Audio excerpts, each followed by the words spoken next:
Are you planning to expand your business not just across the country, rather across the world, reaching new customers, having a global clientage? Would you like to see your business transform into an empire known at an international level? Then you must know transfer pricing. Hello, I'm Swati Ruhil from Direct Tax team of AKGVG and Associates, and we are here to understand transfer pricing.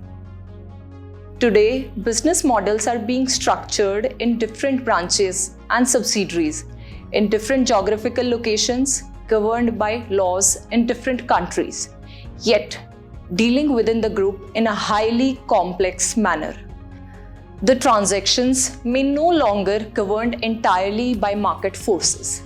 There's a high possibility that the common interest of the group is the center to the dealings, and they may play with the differential tax rate between the countries, which may result into loss of tax revenue to the respective country.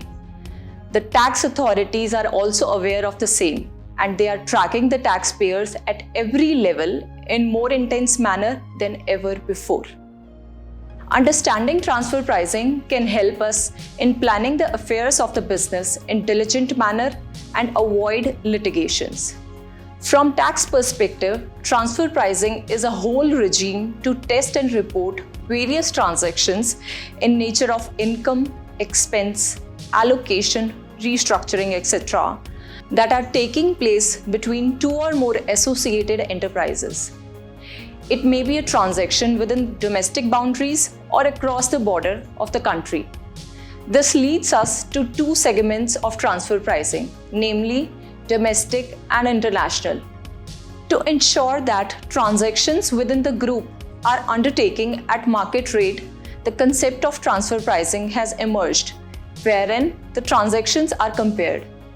Keep following our series on transfer pricing to know more.